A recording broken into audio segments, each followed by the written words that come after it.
Luis Gasulla, director de Periodismo y Punto, un portal de periodismo, columnista en Radio Rivadavia y ¿Mm? también de Luis Majul en La Cornisa. Se sigue llamando La Cornisa, ¿no? El programa de Luis. Sí. Sí, Bueno, pasan los años y sigue tiene, llamando la cornisa. se ha mantenido en ese nombre. Eh, ¿Qué te iba a preguntar de Majul? No, de los libros. ¿Seis libros publicados ya? ¿O cinco? Hace 10 días salió En la casta La patria somos nosotros, que es el libro, el sexto libro, y para mí es el más conciso, el que va directo al hueso y es el que a mí me gusta, es el que está mejor escrito. Es el más ensayístico de todos los otros libros. Lo lees rápido y es atrapante y además es un libro en tiempo real de lo que pasó en este año. Sí, Desde la popularidad de Alberto Fernández, cuando medía 65 o 70 puntos, a todo lo que fue desencadenando que hoy sea el político menos creíble de la Argentina. lo empecé a leer, es muy atrapante, realmente. Eh, Bueno, gracias. bueno, ahí hiciste un buen resumen, ¿no? De lo que es el libro realmente. Pero, ¿con qué se va a topar, además de lo que dijiste, quien lea a La Casta, La Patria Somos Nosotros? Tiene muchos datos que algunos ya quizá los olvidamos. Tiene una hipótesis que uno dirá, pará, es lo mismo que dice Milei. Bueno, no, porque Milei mete a toda la política en la misma bolsa. Yo creo que hay diferencias en absoluto. Esta casta, la verdadera burocracia, la verdadera aristocracia en la Argentina se ha vuelto el kirchnerismo. Y la regla número uno de la casta es que ellos no respetan las reglas. Ellos han firmado decretos, han firmado, han aprobado leyes que después fueron los primeros en no respetarlas. Como toda casta casi tiene sus herederos de forma, eh, los herederos tienen que ver con la familia, con la sangre, como si fuese una monarquía, y por eso el heredero hoy es Máximo, y mientras que nos encerraban a todos, ellos estaban haciendo las fiestas, y cuando no estaban las vacunas, ellos fueron los primeros en vacunarse, y hay mucho más, la verdad, que quedó afuera. Iba a ser un libro de 500 páginas, lo terminamos recortando en más de la mitad, y me quedó mucho material para algo más, pero hoy en tiempos de Twitter es muy difícil escribir algo que la gente quiera leer y que no se aburra de más de 300 páginas. A mí no me Claro. gusta, yo prefiero libros más extensos, pero en los tiempos actuales son las reglas del juego. Sí, sí, totalmente. Sí, pasa con todo. A mí me ha pasado con el punto medio de acortar videos de largo de duración y acortarlos a 2 minutos porque si no la gente no lo ve realmente, es verdad eso. Creo que pasa en todos los ámbitos. Eh, no lo incluís a Macri como dentro de la casta. No, el libro se ocupa del gobierno de los Kirchner. Bien, Eh, no creo en la teoría de los dos demonios y me parece que ha quedado bastante expuesto. Más allá, mira, nosotros en Periodismo y Punto hace poco, Fede Teijeiro escribió una nota que era durísima y nos escribió mucha gente del gobierno de la ciudad por vínculos de Horacio Rodríguez Larreta con eh, de funcionarios de terceras líneas de Larreta, con gente de Santiago del Estero de Gerardo Zamora, con empresas que se crearon, que ganaron licitaciones. Bueno, nosotros eh, escribimos y publicamos lo que tenemos, le duela a quien le duela. Ahora, tampoco yo creo en la teoría de los dos demonios. Este hecho puntual, y como tantos otros que habrá en la ciudad, se tienen que saber, publicarse y contarse. Ahora, hago la diferencia. Los vacunados VIP los tuvo el kirchnerismo. Eh, el no respeto de la cuarentena, me dirás, bueno, y el cumpleaños de Carrió, son cosas distintas. Ellos eran los que estaban gobernando. Carrió fue en un momento distinto de la cuarentena. No era en el momento más estricto, en junio y mayo, cuando Alberto nos decía que el país de los vivos se había terminado y ellos eran los vivos. Y hay muchísimas cosas más del Olivos Gate y de todas estas cuestiones que todavía no se saben, no se conocen. Y no es Eh, por decirlo, es así.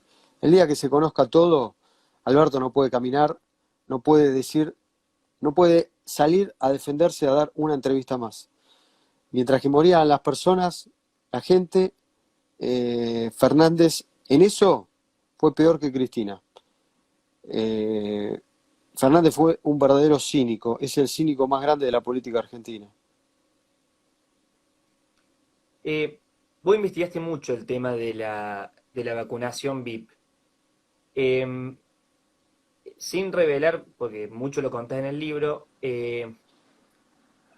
algún dato o cosa que, sin revelar mucho obviamente, que la gente no conozca, por ejemplo. Yo leía, la verdad que quedaba impactado con lo que relatabas en el libro. Hay cosas que ya nos olvidamos y quedaron ahí, puntas que nunca se profundizaron. Es que es tanta la información y cada noticia tapa la otra y el periodismo de investigación está muy degradado, falta tiempo, falta financiamiento, falta dinero, constancia y eso requiere de dinero y dinero para hacer guardias periodísticas, para un montón de cosas. Eh, el lote de vacunas al Calafate, el jardinero, el jardinero y la esposa de Cristina se vacunaron días. Eso está comprobado en la justicia. Se vacunaron 90 días antes de que la vacuna para ese rango etario llegase al Calafate en Santa Cruz. No es poca cosa. El call center de Axel Kicillof, los vacunatorios militantes, se conocieron detalles aislados, pero fue un rasgo sistemático. El vacunatorio militante a mí me parece que es más grave que lo de Ginés González García en algún punto, porque fue más masivo en la provincia de Buenos Aires. Y ¿Se sabe? lo de Se, Ginés, Ginés obedeció órdenes. Por eso es cierto, si Ginés hablaba, se caía el gobierno de Fernández en su momento. Ginés no era amigo de Berbisky venía por pedido de alguien. Y el pedido era de Casa Rosada, directamente del presidente y la vicepresidenta. bien. ¿Se sabe el número de cuántos militantes en la provincia llegaron a vacunarse antes que el resto de la sociedad? Es muy difícil de calcularlo, no hay, hay un estimativo de las primeras vacunas que llegaron, que habían llegado primero 600.000 dosis, calcula que el 10% fue para acomodos y posiblemente nos quedemos cortos.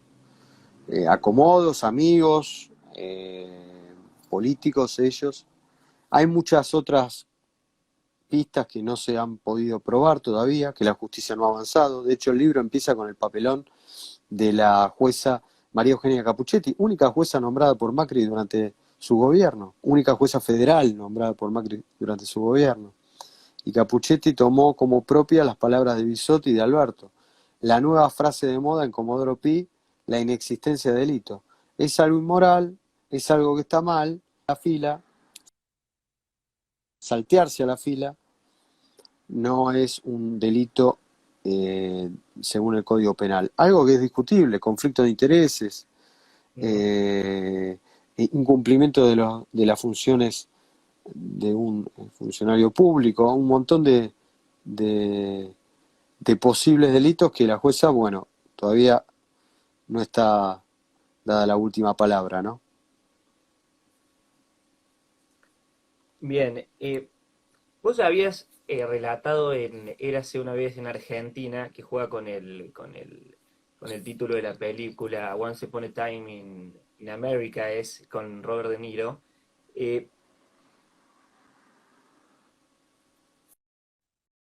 Viste que después fue, esto fue tal cual como yo lo escribí, y, y para la gente que no lo leyó, no tuvo la oportunidad de verlo, de hojearlo. Eh, ¿Qué es lo que ahí relatas vos en concreto? Este libro anterior que sacaste ahora, que es La Casta, la Patria somos nosotros. El problema de Érase una vez en Argentina, además de que tuvo muy mala distribución, igual Ujú. le fue bien, no estoy, o sea, vendió 2000 ejemplares en medio de la cuarentena, cuando estaba todo cerrado, todo por el boca en boca y sin difusión prácticamente. Bueno, este libro tampoco tiene mucha difusión. Eh, pero es el libro que anticipa la impunidad y la venganza de Cristina. Es cómo fue un verso la causa Dolores, cómo se iba a armar la causa de Lomas de Zamora, qué fue el PUF exactamente, dato por dato, nombre por nombre, y es un libro que generó varias causas judiciales. Hay una causa judicial que involucra a los abogados de Lázaro Báez. La prueba principal es algunos capítulos del libro. Seguro que en algún momento tendré que ir a declarar como testigo.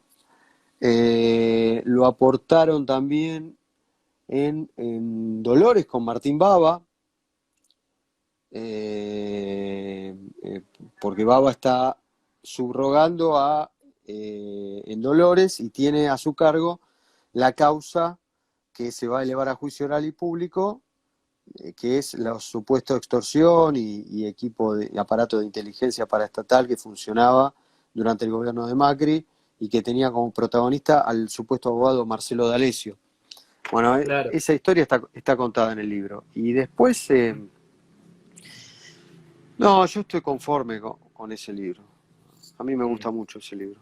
Lo que pasa es que es muy largo, tiene muchos nombres, mucha información y es difícil de entrarle de un saque. claro, está muy bien. Eh, Nosotros la última vez que te entrevisté, me acuerdo del año pasado, que estamos en pandemia, hablamos de la Operación PUF, que yo no la conocía, la escuchado nomás nombrar. Eh, en qué consistió para la gente? Porque probablemente no la tenga mucha de la gente. ¿En qué consistió? Lo hablamos la última vez, pero es bueno para mí, para los que nos están escuchando, refrescarlo. El PUF fue el intento del gobierno nacional de voltear la causa Cuadernos.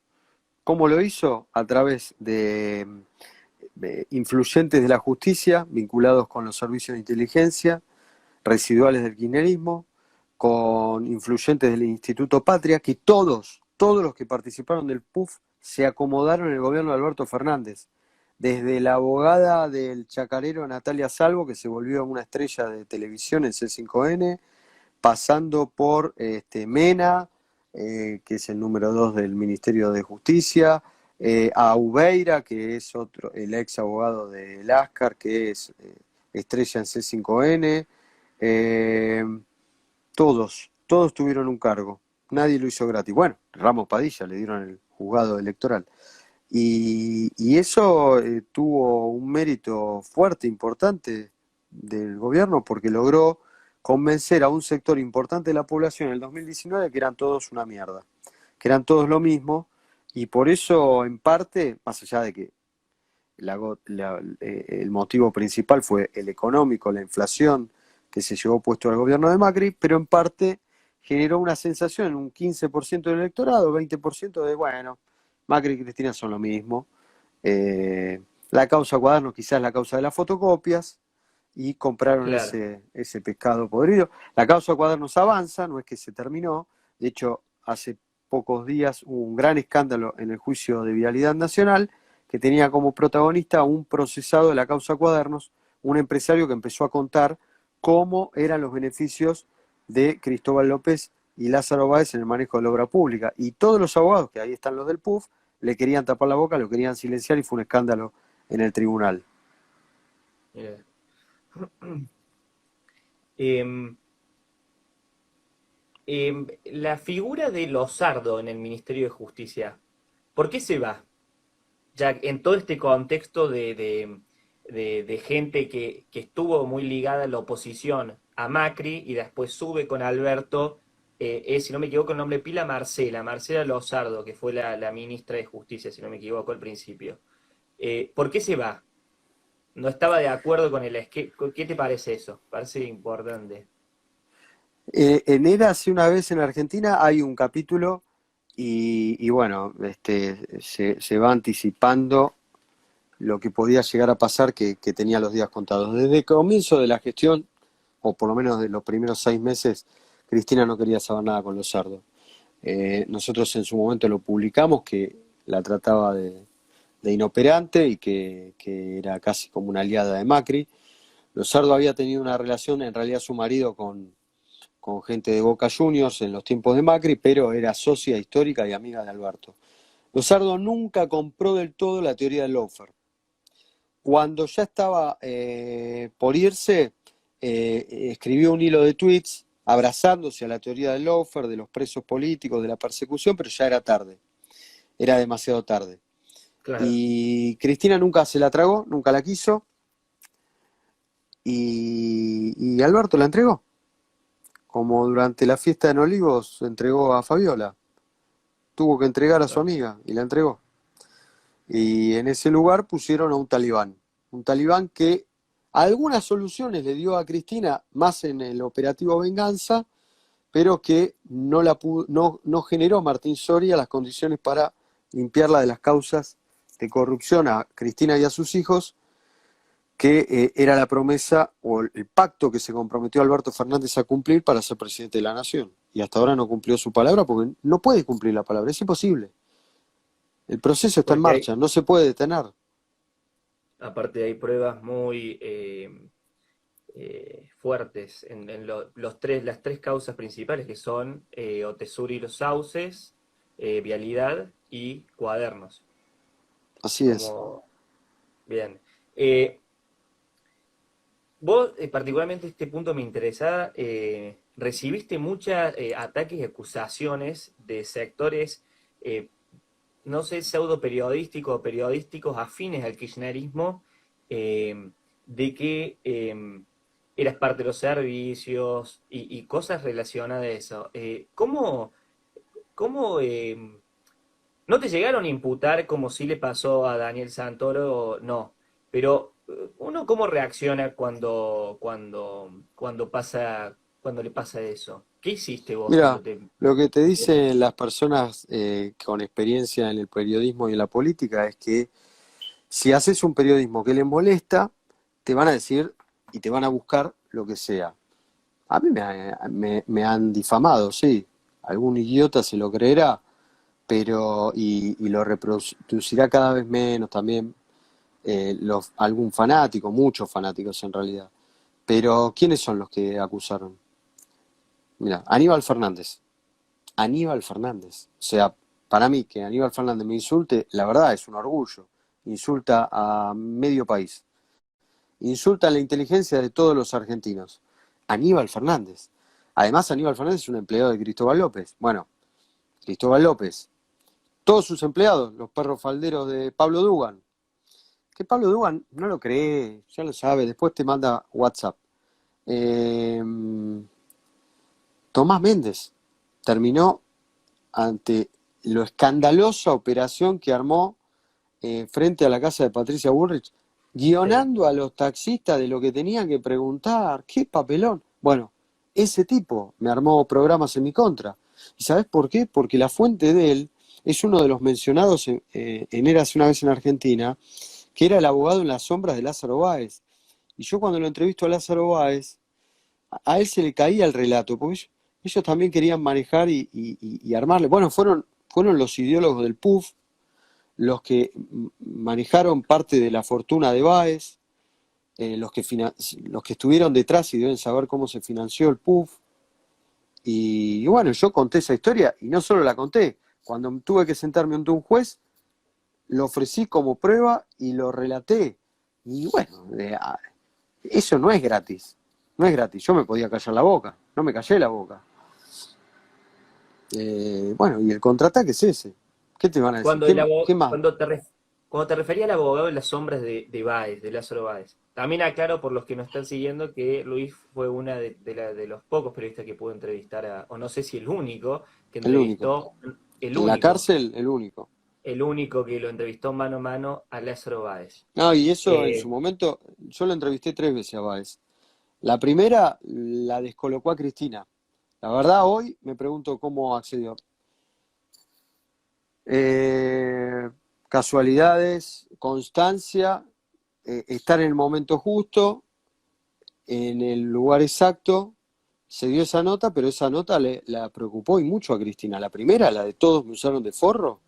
Oh, mirá si esa, hablaba Báez. Mirá si hablaba Báez. Báez amagó hablar. Después inventó, porque después ellos reinventan todo. Después inventó, llegó hasta decir que yo lo fui a apretar a la cárcel de parte de Macri. Vos fíjate la locura de estos tipos. Eh, Hace poco le pregunté a un hijo de Lázaro con el que sigo hablando. Pues eso es contradictorio. Yo me hablo con algún de los hijos de Lázaro y lo he entrevistado en varias ocasiones. Si su propia familia creyese que eso es verdad, no me atenderían el teléfono. Algún claro, día seguro tendré la ocasión de preguntárselo, pero la respuesta es obvia. Tenía que decir eso. Lo tenía que decir porque, a ver, entre entregar a un periodista y entregar a sus hijos, y sí, entregó todo. claro. Em, la designación cambiando de tema, la designación de Aníbal Fernández en la cartera de seguridad. Em, Antes estaba Frederick, Sabina Frederick, que bueno, nosotros le hemos criticado duro y parejo con evidencia y datos, sobre todo el manejo en Río Negro de los La cuestión delincuentes que hay mapuche. ahí. Sí, pseudo mapuche, digamos, porque hay, son tres en realidad nomás los mapuches. Pero, ¿cómo ves el cambio de esa asignación por Aníbal, de Frederick por Aníbal? ¿Cambió algo? ¿Cambió algo? Show para la tribuna. Contrataron un charlatán de feria que es un barra brava de todos los días, como en su momento en el menemismo tenían a Coan y todos los días hablaba con los periodistas y daba un tema, para que no hablemos de lo importante. Lo importante es que te matan por nada en el conurbano, te matan por nada en Rosario, en la inseguridad no tienen solución, el narcotráfico entró nuevamente con el gobierno de Alberto, en realidad no se había ido, pero antes se lo combatía, ahora no se lo combate más, que la frontera es un colador. ¿Cambió algo? Cambió que tenemos un charlatán. Antes tenías una incompetente, este también son incompetentes también.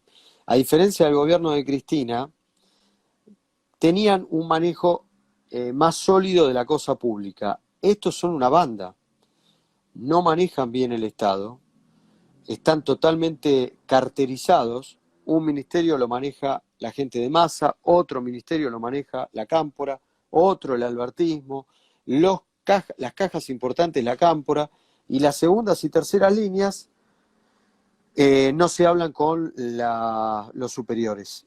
No se puede manejar un país así, no Claro. hay conducción. Son incapaces, son inmorales, son lo que son.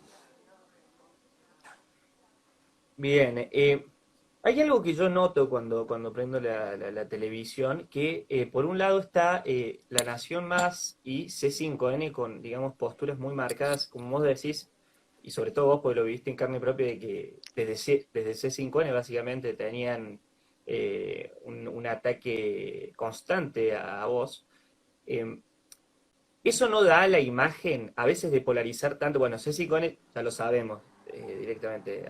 Hay excepciones igual, no hay que meter a todo en la misma bolsa. Pero a lo que voy, ¿no crees que eso también, digamos, que La Nación más previamente le dicen el canal de Macri y C5N el canal de Cristina? Dentro de eso, ¿no crees que esas líneas editoriales lo que hacen es polarizar mucho al final y comprar lo que vos dijiste de que son todo lo mismo? Sí, pero hay dos Para alguien que diferencias. no sabe, digo, para alguien que no es periodista y no está al tanto, lo prende y ve eso. Hay dos diferencias. Eh, la foto en Olivos existió. C5N reproducía el discurso oficial y te decía que era falsa. Alberto se juntó con el famoso empresario chino. Alberto lo negaba. De un lado está una verdad, vos dirás, van siempre los mismos, se escucha siempre una campana, pero son los hechos. Y del otro son las noticias falsas. Este es el gobierno de las noticias falsas. Tanto que les preocupa la noticia, chequear la noticia, y tienen la concepción que la única fuente es la oficial. No hay peor periodismo que el que reproduce la fuente oficial, porque el funcionario es el que te va a operar. No le podés creer al funcionario. Llámese Macri o llámese Alberto Fernández. Eh, esa es una gran diferencia. C5N tiene zócalos terroristas, catástrofes durante el gobierno de Macri. Macri te odia. Macri odia a los pobres. Yo no veo que en La Nación ponga Alberto Fernández te odia. Ahora, si yo fuese el programador de un canal, y a mí me gustaría escuchar a la otra voz, por lo menos para hacerle repreguntas, para hacer una entrevista fuerte, picante, Claro, eh, cambiar de los temas. Yo no sé, el año que viene, salvo que explote algún escándalo importante, en la Argentina siempre pasa algo, sí. pero, pero noto, hasta a mí como televidente me pasa, de que me canso de escuchar siempre las mismas voces, los mismos...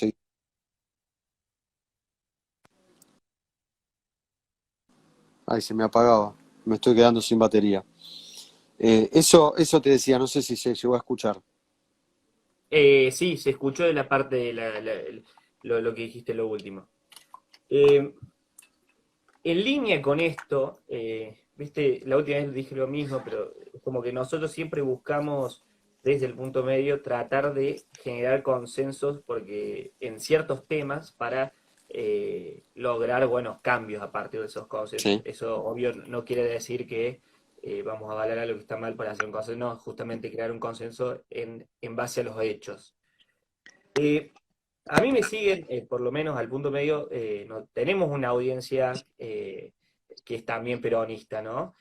Eh, ¿qué le, qué le, qué le diría frente a esto al peronista que es honesto, al peronista honesto que es de buena fe, tiene su ideología eh, y que es atravesado por estos atropellos de este gobierno? Eh, Estaba poniendo a cargar el teléfono. Sí. Eh, Se pudo entender? La per- una cosa es el peronismo, otra cosa el kirchnerismo. Yo hago la distinción. Y la verdad que también como periodista le tenés que hablar a todos y tenés que tratar de llegar a todos. Lo que pasa es que es muy difícil llegarle a un fanático. Las Mm, personas consumen las noticias que previamente ellos consideran que son la verdad. claro, O sea, si yo te muestro un video de Alberto Fernández robando y yo creo que Alberto Fernández es honesto, no la voy a querer consumir. Es muy difícil romper eso, y más en la grieta actual de la Argentina. Igual es un fenómeno mundial que tiene que ver con las redes sociales, uno reproduce las noticias que cree previamente y sí, demás. Pero a ver, lo que la gente a veces no entiende, yo tengo fuentes que están en la cámpora, que están en el peronismo, yo me puedo escribir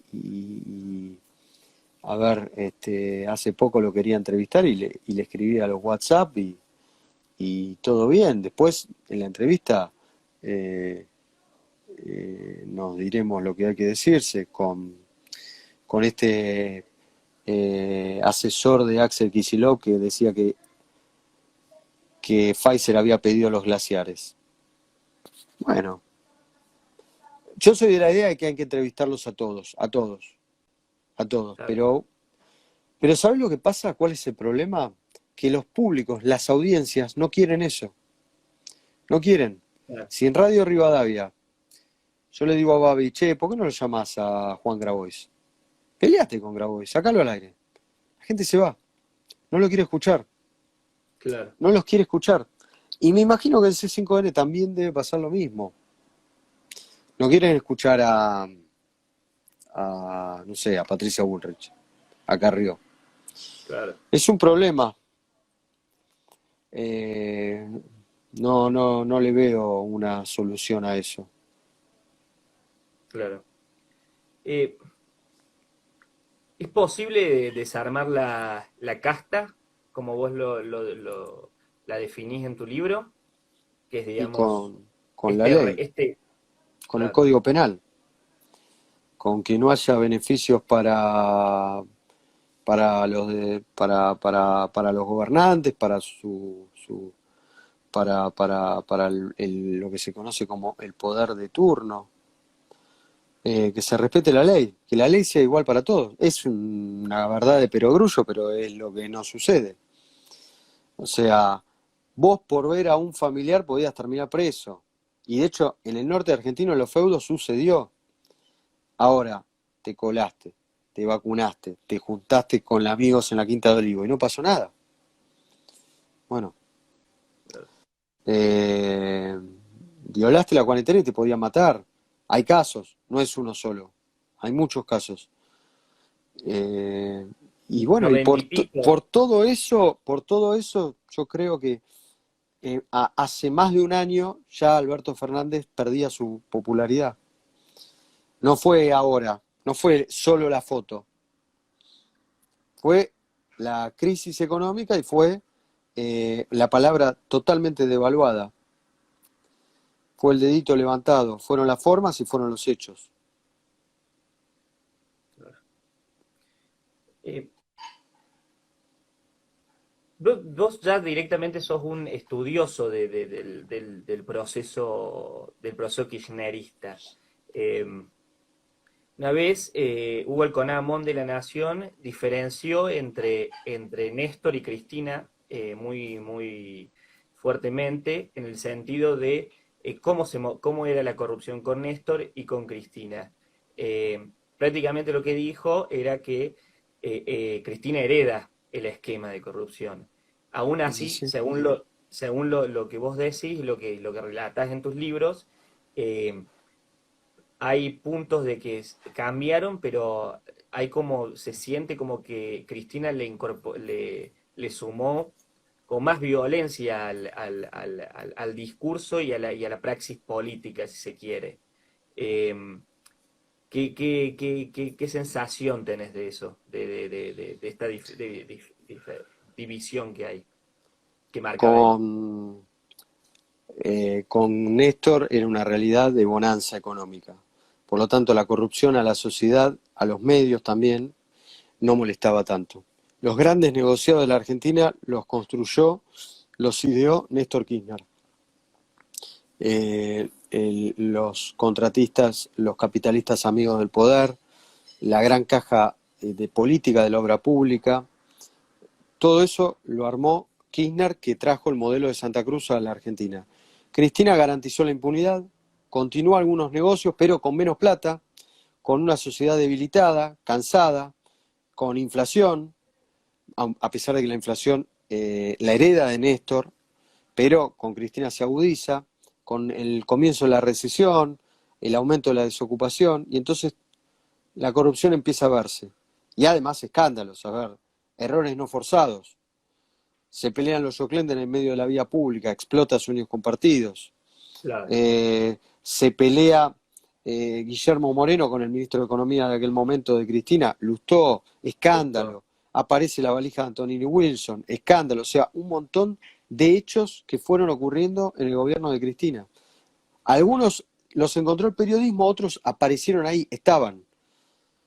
Y en este último gobierno, el de Alberto Fernández, la corrupción no es sistemática, porque ya no queda que robar, pero aparece el tema de la inmoralidad, aparece la casta, aparece que ante la pobreza estructural, ante la decadencia de la Argentina, hay algunos que siguen viviendo como si fuese una monarquía.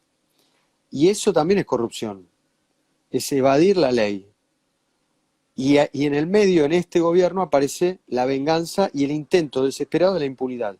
todo lo que pasó durante la década ganada hay que taparlo, hay que cerrarlo, hay que afianzar el relato. El relato es somos perseguidos, la justicia, los medios de comunicación y las grandes corporaciones persiguen a los gobiernos nacionales y populares. ¿Y cómo termina esta historia? Que no son populares, que no son nacionales, que no le trajeron la felicidad al pueblo y que nadie los persiguió. ¿No crees igual que ahí pudo haber un abuso de la preventiva igual? Lo que pasa es que hay que estar en el momento y en el lugar. Vos tenías personas procesadas que estaban generando en ese momento violar la ley, que te apretaban testigos, te tapaban pruebas, te escondían pruebas, que escondían la guita, que seguían girando guita, seguían escondiéndotela. ¿Cómo lo frenás eso? Claro. En un país en el que las reglas, jugamos al truco, todo con las mismas cartas, no escondemos las cartas, se entiende. Ahora, a ver, ¿tuviste tipos que lo fueron a allanar y resistieron a los tiros? ¿Qué haces? ¿Lo dejás en tu casa? Jorge Castillo resistió un tiro, un policía perdió un ojo. Mirá vos, El no, no Pata tenía ese Medina dato. hizo, el Pata Medina hizo una manifestación que prácticamente fue una sublevación. Mm, Hubo un intendente que no quería que le revisen las arcas públicas y entró con una banda de barras bravas al Consejo Deliberante, Mario Seco de Ensenada. O sea, no respetaron la ley. Tuviste un testigo clave, un procesado clave de la causa Cuadernos, Enrique Tomás, ex titular de Yacyretá, que se profugó cuando te dicen Pepín Rodríguez Simón. Ese se sí. fugó en serio. Lo encontraron yéndose cerca de la Triple Frontera. Eh, ¿Qué decían? Si la tocan a Cristina, el quilombo que se va a armar. Yo te digo, a ver, ¿fue un exceso la foto de Vudú? Y sí, que se haga cargo, que se tenga que hacer cargo. O sea, el periodismo la va a mostrar, yo la muestro. ¿Cómo no la vas a mostrar? Claro, claro. Ahora hay algo de la causa Cavernos que me parece interesante hablar, que es, estaba también involucrada la ex IEXA, que ya no existe más, se la cambió de nombre, eh, y ahí estaba Ángelo Ángelo Calcaterra. Calcaterra, que fue declaró como arrepentido y admitió haber pagado sobornos, no él, sino enviados de la empresa. Eh, Muy, digamos, cercano, se puede decir, habría que ver hasta qué punto con Macri. Mi pregunta es la siguiente. ¿Sabían muchos? Vos lo sabías porque había escrito el libro El negocio de la obra Yo escribí pública. el libro un año antes de los Cuadernos y arranca con Claro. el escándalo de corrupción en la Basílica de Luján que aparece en una empresa de Calcaterra. Bueno, justamente, digo, si sabía la política o si sabía personas allegadas al PRO o cosas, ¿por qué no lo denunciaron antes que aparezca lo de los cuadernos? Digo, yo Porque no quiero el ser más sistema de parte de este corrupción, sistema. no, el sistema de corrupción de la obra pública eh, ideado por los Kirchner y por Julio De Vido en el Ministerio de Planificación atravesaba todas las ideologías. Tenías Claro, empresarios macristas, empresarios más cercanos al kirchnerismo y nuevos empresarios. Lázaro Báez, Cristóbal López incursionando en la obra pública, Gerardo Ferreira, los amigos de Zanini incursionando en la obra pública, o llevando una pequeña constructora de Córdoba a ser la que más plata recibió durante la década ganada, que fue electroingeniería, hasta comprar medios de comunicación. Eran todos cómplices. Ahora, a diferencia de los 90, en los que el empresario coimeaba al político, acá era el político el que extorsionaba al empresario y era, vos entrás en el negocio de la obra pública, tenés que ponerla. Tenés que claro. ponerla. Hace poco releía, lo hice en tele y con Jonathan Viale en la radio. Las declaraciones de Uberti son los funcionarios del kirchnerismo. Las valijas, cómo llegaban. O sea, Calcaterra tenía que poner, y sí, tenía que poner. No lo denunció, y sí, la verdad que la Argentina está como está también por una clase dirigencial, no solo política, sino empresaria, que se dejó someter. Se dejó someter por conveniencia también. No es que son los buenos y venían los malos y no Claro, daban con un látigo. Ganaban todos, ganaban todos. A ver, hubo obra pública y fue un muy buen negocio para durante los primeros años del kirchnerismo. Después eso se debilitó. ¿Por qué? Empezaron a perder todos. ¿Por qué? Por la inflación. Porque la sí, inflación no te la blanqueaban. Entonces vos ganabas una licitación. Construime un puente por 100 palos. Y te acomodo los costos por la inflación del INDEC. Ah, pero dice que hay un 2% de inflación. Y yo con el 2% claro, no. Por eso quedaron obras abandonadas, por eso tantos empresarios empezaron a estar a disgusto, porque el negocio de la obra pública dejó de ser rentable. En un momento dejó de ser rentable. Y eso fue durante el segundo gobierno de Cristina, que Cristina fue destruyendo todo lo que había hecho bien Néstor Kirchner. O sea, el gran negocio claro, para el sistema capitalista argentino, que es conservador, que está corrompido, que está sí, centralizado, que está carterizado, todo eso le iba bien con Néstor. Con Cristina le fue bien un tiempo y después se empezó a destruir por el desmanejo también de Cristina. Cristina le fue quitando poder al tipo que sabía todos los negocios, para bien y para mal, que era debido. debido, Y claro. ahí entra la cámpora, y la cámpora hizo otros negocios. No te digo que tienen el nivel de corrupción de debido, en absoluto, pero no tienen la inteligencia que tenía debido. Claro. Em, Esto justo se me había ido una pregunta de este estilo. La situación procesal de Julio Devido.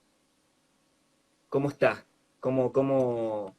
Él está condenado por la tragedia de Once o masacre de Once en realidad, pero apeló a la Corte Suprema y por eso mantiene la liberación. ¿Es correcto eso? Sí, debido está muy complicado. Está complicado por varias causas derivadas de cuadernos, está complicado por vialidad nacional. En la intimidad, Debido cree que vialidad se va a cortar con él. O sea que lo van a condenar como que el gran negocio de la obra pública con Lázaro Báez fue Debido, Él. Lázaro, López, y que no va a llegar a Cristina.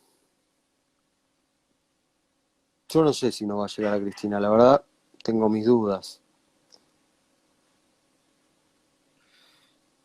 Em, Sí, a mí lo que me sorprendió del caso de Vialidad es todos los intermediarios que había de la DNB, la Dirección Nacional de Vialidad, eh, después los secretarios de Obra Pública y todos los que estaban involucrados en el traspaso y después los adelantos que le daban a Lázaro. Eh, la profundidad de eso me sorprendió mucho y también me genera la duda de la cantidad de gente que fue cómplice en ese sistema. Eh, no sé si a vos te pasa algo similar con esto de que había mucha gente metida en diferentes organismos que era directamente la obra pública para Lázaro Báez. Y en un momento, justo me acordé, que Cristina dijo hagan una auditoría de toda la obra pública nacional. Bueno, ¿Te esos acordás? cuadernos. Claro, eso, exactamente. ¿Por qué dijo eso si la podía al final jugar en contra? Nunca pensó en ese momento cuando lo dijo que iba a aparecer unos cuadernos, un loco que anotaba todo lo que hacía, que era Oscar Centeno. Claro, No lo sabían. ¿Y por qué lo dijo? Porque es la mejor manera de esconder una prueba. Yo estoy sucio, bueno, estamos todos sucios, vamos todos, fuimos todos. claro, Pero después aparecieron los cuadernos. Los cuadernos no le convino a Macri. Si Macri podía, frenaba esa causa. Los cuadernos no le convino al sistema capitalista argentino. Ahí empezó claro, o se profundizó la debacle económica del gobierno de Macri. Se terminó la obra pública con los cuadernos. claro. Eh, pero ¿qué haces? ¿Priorizás los negocios o limpiás la, el sistema? En esa Brasil línea, también tuvo unos cuadernos que fue el Lavallato. claro, claro, sí, con sus idas y vueltas, sí, pero vos fíjate, si vos lees lo que fue el Lavallato, sí, el juez Moro, con todo lo que después se dijo y algunas arbitrariedades que tomó, pero el juez Moro en un momento tenía la popularidad casi de Pelé en Brasil, y el juez Moro los metía a los empresarios en cárceles comunes sin ningún beneficio, y así empezaron a cantar. Porque cuando te hablan de todas las garantías, a ver, acá se respetan las garantías, pero ¿cómo haces para que hable alguien? O sea, lo vemos en las películas. Estados Unidos, ¿qué le ofrece al corrupto? Algo le tiene que ofrecer. Acá claro. el discurso es, los extorsionaron, les armaron el guión. El arrepentido le conviene que lo que dice se corrobore, porque si no, él tiene problemas con la justicia. Se tiene que Sí, corroborar lo que dicen. Y por lo general, los arrepentidos, casi te diría todos, se corroboró lo que dijeron. claro, claro. Em, Justo vas hablando y se me van ocurriendo nuevas preguntas. Em, el juicio de Otesur y los sauces, ¿ya tiene fecha?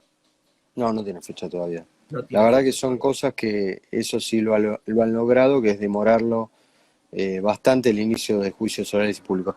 Porque vos imaginate, no se habla tanto del juicio de vialidad, porque también la cuarentena evita que veas salas llenas y que veas las caras de los que declaran. Pero imagínate un juicio en el que la vicepresidenta está sentada en el banquillo de los acusados. Bueno, es lo que pasa con el memorándum con Irán y creo que es una de las obsesiones de Cristina, evitar ese juicio oral y público. Porque es un escándalo Eh, internacional.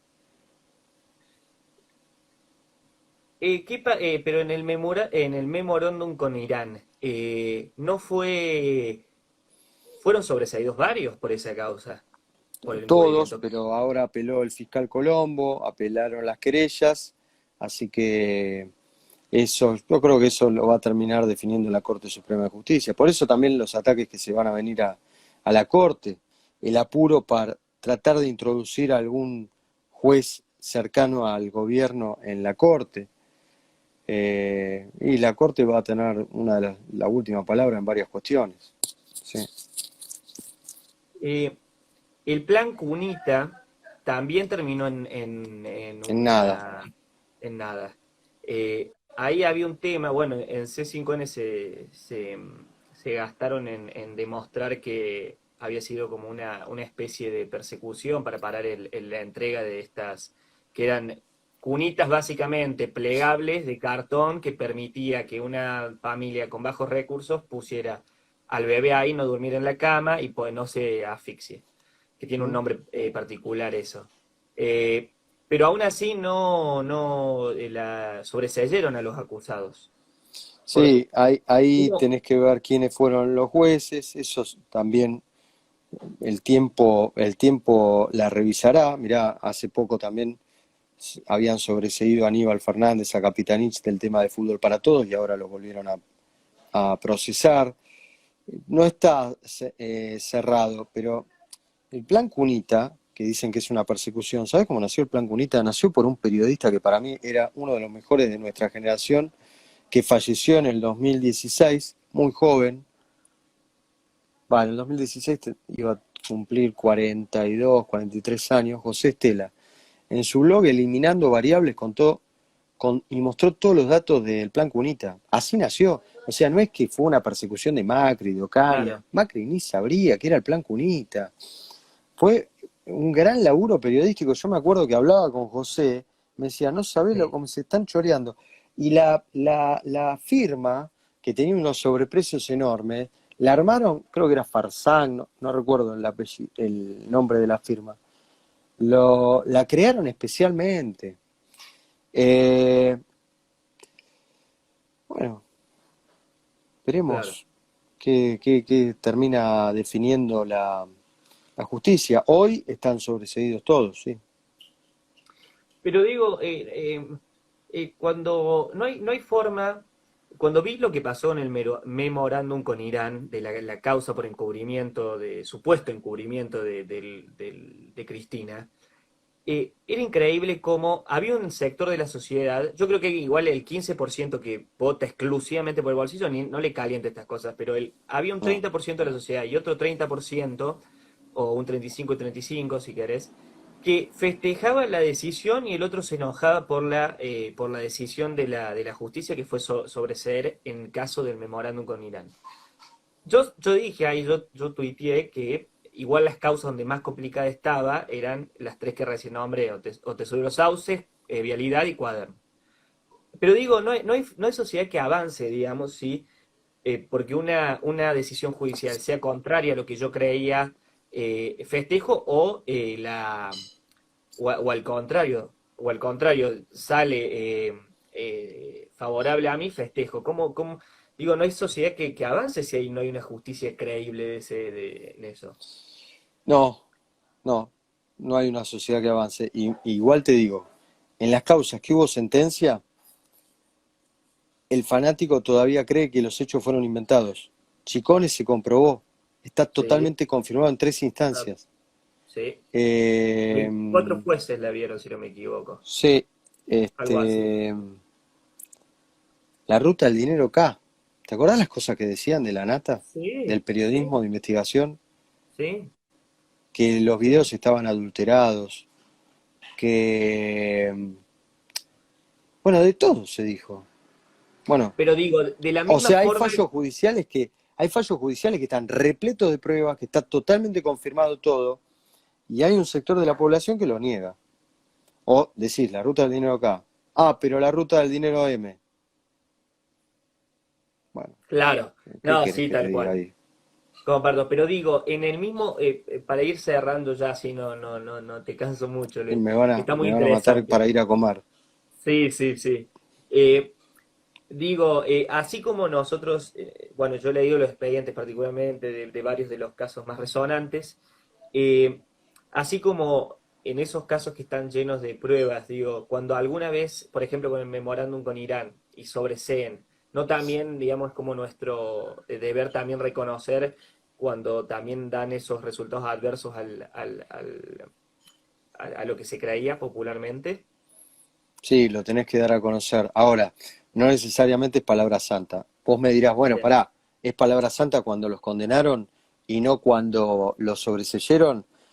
En la Argentina, un fallo en el que termina en condena y que después se corrobora la condena es casi un milagro, porque por lo general hay muchas investigaciones que avanzan por el periodismo y después la justicia, por distinta burocracia, por la militancia, por aprietes políticos, las van frenando las causas.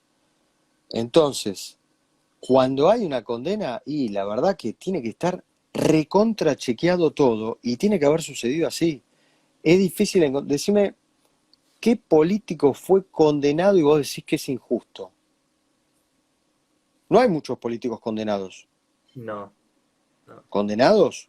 ¿Que condena Estuvo firme? Menem Estuvo por menos. armas, pero con la corte se salvó.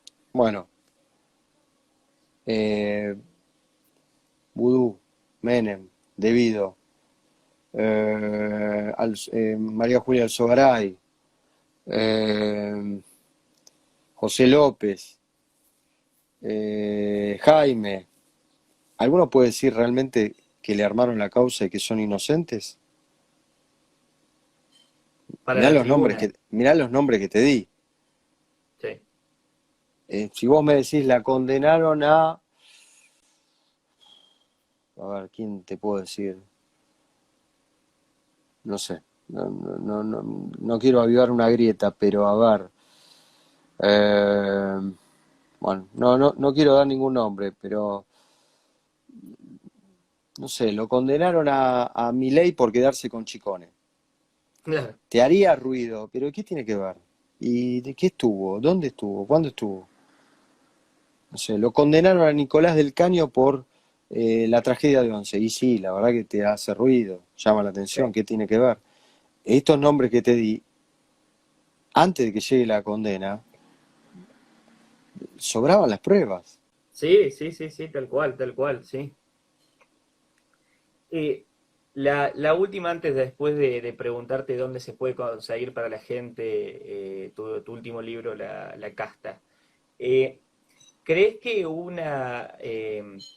crees que Macri quedó salpicado en el sentido de que con estas cosas, por ejemplo, que hablamos de cuadernos, de su primo, que Ángelo Calcaterra, que sí estaba involucrado, con esta visión que tenía de la nueva política, ¿crees que eso pudo haber hecho que a veces se diga esto de que son todos lo mismo? Sí, Macri tiene el apellido, no creo que se lo pueda sacar porque la patria contratista era el padre. Hay que hacer la distinción, hay algunas cosas, pero también es hijo de esos beneficios.